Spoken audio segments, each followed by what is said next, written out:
انما یؤمن بآیاتنا الذین اذا ذکروا بها خروا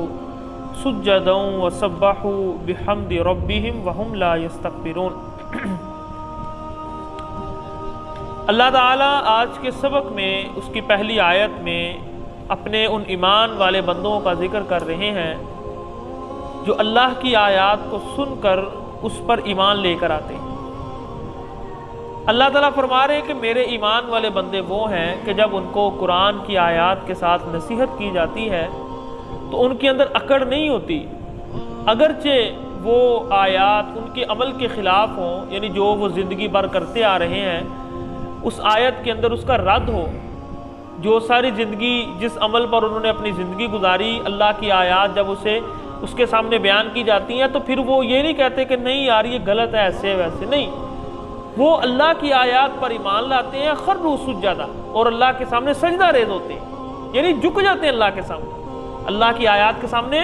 جھک جاتے ہیں کہ یہ حکم میرے اللہ کا ہے، مجھے اتنی دیر پتہ نہیں چل سکا، میں اللہ سے معافی مانگتا ہوں، آج مجھے پتہ چلا ہے تو میں اپنی زندگی کو اسی کے مطابق گزاروں۔ تو آیات جب سنتے ہیں، رسول اللہ صلی اللہ علیہ وسلم کی احادیث سنتے ہیں تو پھر ان کے سامنے کوئی انا، تکبر، ضد نہیں آتی کہ نہیں بھئی ایسے کیسے ہو سکتا ہے، ہم ساری زندگی یہ کرتے رہے ہیں، تو آپ کرتے رہے ہیں تو غلط کرتے رہے ہیں، آپ اللہ سے معافی مانگیں بجائے اس کے کہ آپ اپنی باقی زندگی بھی اسی پر گزاریں۔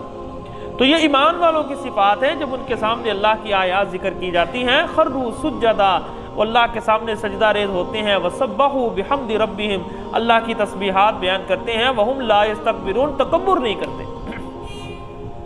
تتجافی جنوبہم عن المضاجع، ان کے پہلو جو ہوتے ہیں وہ بستروں سے جدا رہتے ہیں، یعنی اصل ایمان والا مومن، جب انسان ایمان کی سیڑھیاں چڑھتا ہے نا تو ایمان کی سیڑھیاں چڑھنے کے لیے یہ چیز ضروری ہے کہ انسان فرض کے ساتھ ساتھ نوافل بھی شروع کرے، تہجدیں پڑھے، ٹھیک ہے، لیکن ابھی اگر اس کی طاقت نہیں ہے تو پھر بھی اللہ کے رسول نے، اللہ تعالیٰ نے مسلمانوں کے لیے آسانی کی ہے کہ آپ عشاء کی نماز پڑھتے ہیں جماعت سے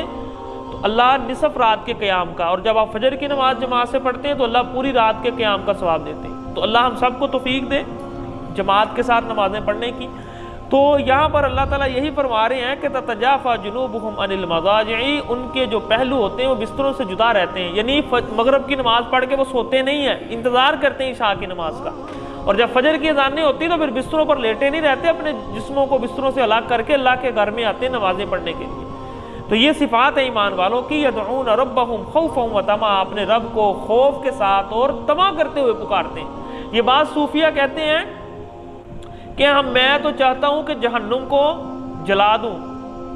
آگ کو بجھا دوں اور جنت کو جلا دیں۔ کیوں؟ کہ انسان جو ہے نا وہ نہ تو اس کے سامنے کوئی خوف ہو اور نہ ہی اسے جنت کی لالچ ہو، وہ بغیر خوف اور لالچ کے اللہ کی عبادت کرے، یہ صوفیہ کہتے ہیں۔ لیکن ایمان والوں کی صفت نہیں ہے۔ اللہ تعالیٰ فرما رہے ہیں جو میرے ایمان والے بندے ہیں نا وہ میری عبادت کرتے ہیں مجھ سے ڈرتے ہوئے، جہنم سے ڈرتے ہوئے، اور جنت کی ذہن میں ان کے لالچ ہوتی ہے کہ اللہ ہمیں جنت دیں گے، ٹھیک ہے نا۔ تو یہ کوئی غلط نہیں ہے، کوئی کہے کہ آپ اس لیے عبادت کر رہے ہیں کہ آپ نے جنت لینی ہے تو ٹھیک ہے، اللہ نے جنت ایمان والوں کے لیے تیار کی ہے، اللہ نے ایمان والوں کے لیے تیار کی ہے، اور اس کے لیے اللہ تعالیٰ نے آپ کے سامنے امتحان رکھا ہے، اس میں پاس ہو جاؤ تو لے لو۔ تو یہ کیا بات ہوئی کہ ہم جو ہے وہ اللہ کی عبادت کریں گے بغیر کسی خوف کے اور بغیر کسی طمع اور لالچ کے؟ تو اللہ فرما رہے کہ ایمان والے بندے اللہ سے ڈرتے ہوئے اور طمع کرتے ہوئے جو ہے نا وہ عبادات کرتے ہیں،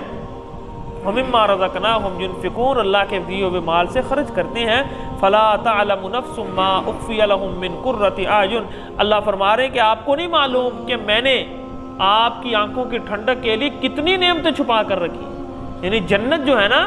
یہ کل بھائی کہہ رہے تھے نا کہ ہم ادھر ایسے ہیں پھنسے ہوئے، ہو سکتا ہے ہمارے اوپر یہ بوجھ ہو سکتا ہے، انسان کے ذہن میں آ سکتا ہے نا کہ ہم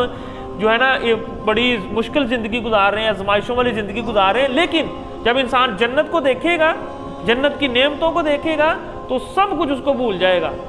ٹھیک ہے۔ تو یہ اللہ فرما رہے ہیں فَلَا تَعْلَمُ نَفْسٌ مَّا أُخْفِيَ لَهُم مِّن قُرَّةِ أَعْيُنٍ، آپ کو معلوم نہیں ہے کہ اللہ نے آپ کی آنکھوں کی ٹھنڈک کے لیے کتنی چیزیں چھپا کر رکھی۔ جزاءً، یہ بدلہ ہوگا بما كانوا يعملون، جو آپ دنیا میں آزمائشوں کو برداشت کر کے نیکی کے عمل کرتے رہے۔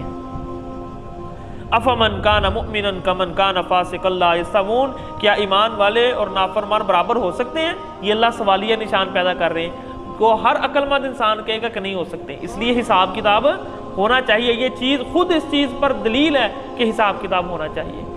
اما الذین آمنوا وعملوا الصالحات، جنہوں نے نیک عمل کیے، فلہم جنات المأوی، ان کے لیے جنت ہوگی، نزلا بما كانوا يعملون، یہ ان کے اعمال کی مہمان نوازی ہے۔ واما الذین فسقوا فمأواہم النار، اور جو نافرمانیاں کرتے ہیں ان کا ٹھکانہ آگ ہے۔ کلما ارادوا ان یخرجوا منها اعیدوا فیها، جب کبھی وہ نکلنے کا ارادہ کریں گے انہیں دوبارہ پھر اس میں لٹا دیا جائے گا۔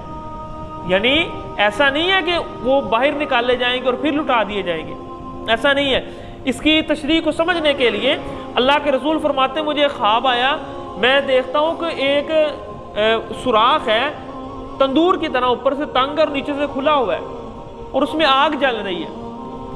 اور جب آگ تیز ہوتی ہے تو اس میں جو انسان ہے وہ اوپر کی طرف آتے ہیں اور قریب ہے کہ وہ باہر نکل آئیں، ساتھ ہی وہ آگ جو ہے مدھم ہو جاتی ہے اور وہ پھر نیچے چلے جاتے ہیں۔ تو یہ وہ چیز ہے کہ جب کبھی ان کو محسوس ہوگا، کلما خبت، اللہ فرماتے ہیں جب کبھی وہ ٹھنڈی ہوگی، زدناہم سعیرا، ہم اس کو پہلے سے زیادہ بھڑکا دیں گے۔ تو یہ ہے کہ جب کبھی وہ سوچیں گے کہ ہم نکلنے لگیں گے، اعیدوا فیہا، ان کو پھر اس میں لٹا دیا جائے گا۔ وقیل لہم ذوقوا عذاب النار الذی کنتم بہ تکذبون، اور ان سے کہا جائے گا کہ عذاب چکھو جو تم اللہ کی آیات کو جھٹلاتے رہے ہو۔ وَلَنُذِيقَنَّهُم مِّنَ الْعَذَابِ الْأَدْنَىٰ، ہم لوگوں کو قریب کا عذاب، چھوٹا عذاب چکھاتے ہیں، دون العذاب الاکبر، بڑے عذاب سے پہلے، لعلہم یرجعون، تاکہ وہ لوٹ آئیں۔ یعنی دنیا کے اندر مصیبتوں میں، پریشانیوں میں، آزمائشوں میں اللہ مبتلا کرتے ہیں کہ انسان کسی نہ کسی طریقے سے میری طرف آ جائے، اس دن سے پہلے کہ جب اللہ بڑا عذاب اس کے اوپر نازل کریں گے، جس دن پھر کوئی موقع نہیں ہوگا۔ تو اللہ فرما رہے کہ یہ اللہ کی رحمت ہے انسان کے اوپر، شفقت ہے کہ اللہ اسے ٹھوکروں کے ساتھ سمجھاتے ہیں کہ سمجھ جاؤ کسی نہ کسی طریقے سے۔ وَمَنْ أَظْلَمُ مِمَّنْ ذُكِّرَ بِآيَاتِ رَبِّهِ ثُمَّ أَعْرَضَ عَنْهَا، اس انسان سے بڑا ظالم کون ہے جو اللہ کی آیات کا انکار کرتا ہے۔